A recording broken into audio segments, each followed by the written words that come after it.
Hi all, welcome back to a new post today, and today let's discuss another webinar that was organized by the government, and that's about developing tourism in a mission mode. Now India has a land of diversity, and not only social diversity, cultural but also geographical. It is one of the mega biodiversity hotspots of the world. In the north we have the ice-capped Himalayas, west you have the dunes and the oasis that welcome you. East is a land of rising sun in India and rich with tribal culture and thick virgin forests. In the south you have the long coastline with the tides and waves always welcoming you with open arms. So coupled with this we have a rich historical culture, due to which we have a lot of archaeological sites in India which are very rich in tourism. So India truly is a place of awe, splendor, beauty and adventure. And to reap the tourism potential of the country because of all these features, the government has now conducted a webinar on tourism. As I told you that the government is conducting a series of 12 webinars to garner ideas and insights about how well to implement the budget efficiently and effectively. So let's look about the potential actually of India's tourism. So tourism, let me tell you, is a very important service sector in India which contributes immensely to GDP, foreign exchange, employment and also local area development. So India is estimated to contribute almost $250 billion of GDP from tourism, 137 million jobs in tourism sector, $56 billion of foreign exchange earnings, and 25 million foreign arrivals are expected to be arriving in India by 2030, and this is the information given by the Government of India. So what are the growth factors, especially with regard to Government of India tourism sector in India? First is India has been organizing the Incredible India campaign to attract tourism and showcase the tourist potential of India. Government has started the e-tourist facility to almost 156 countries, under which subcategories are there, for example like e-tourist visa, e-business visa, e-medical visa, medical attendant visa and the conference visa as well. Infrastructure development has been taken on a large scale with regard to cities around the archaeological sites or the historical sites. Programs like Prasad and Swadeshi Darshan, etc. circuits are being developed.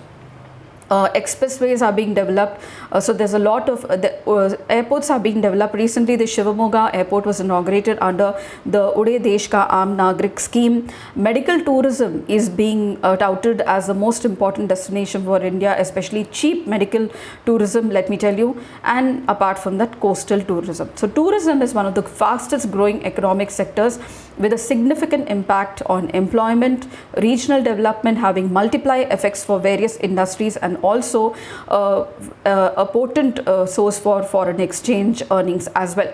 So these webinars, let me tell you, will act as a catalyst for achieving the goals set out in the budget, and this year's budget focuses on holistic development of the destinations. Now increase in facilities and development of tourism due to programs such as Swadeshi Darshan, Prasad, etc. have led to manifold increase in arrival of devotees. There are also various circuits that are being developed. So circuit is being developed for increasing the tourist potential. You have various circuits such as you have the tribal circuit, you have the Buddha circuit, etc., the Himalayan circuit, the Northeast circuit, etc. So all these areas are being developed, and let me tell you that every tourist destination has its own revenue model as well. As I told you, tourism is a very good provider of employment, especially in the tourist areas, and now the government is also focusing on villages as centers of tourism by improving the infrastructure in villages, especially in the border areas, under the program called as Vibrant Villages program. So 8 lakh tourists have come to India in January this year compared to just 2 lakh in January last year, and that was because of the COVID effect. Now India has a lot to offer with regard to tourists, both domestic and international. The government has recently developed the river cruise also, Ganga Vilas, aerodromes are being developed, semi-speed trains for faster connectivity, etc. Udan scheme for cheaper connectivity as well. Villages are being developed under the Vibrant Village program for villages situated on the border. So rural setup is being touted as another tourism potential. Tourism now has become a very good revenue generator and also employment provider, and that is why the government is being focusing on tourism in a mission mode in this budget. So the Prime Minister stressed on the need to develop tourist centers on a large scale, especially with regard to cleanliness, water activities, infrastructure. He spoke on developing courses on tourism in various universities, and also said that there should be skill-based development of the guides with regard to tourists in every place. He said that guides should have particular uniforms so that they can be recognized by the tourists who come to that particular place. He spoke about every tourist place having its own app, and that information in that app should be provided in various languages that are recognized under the UN, similar to other countries as they provide. So he also called for organizing of college trips and field trips, especially to the northeastern region, because northeast has a vast potential with regard to your forest, tribal culture, etc. So to promote northeast as a tourist destination, the government called the local colleges in the country to organize field trips to these areas. So some of the important tips as given by the Prime Minister is, first of all, courses were called to be developed in various colleges. He said skill-based program for development of guides in every tourist area.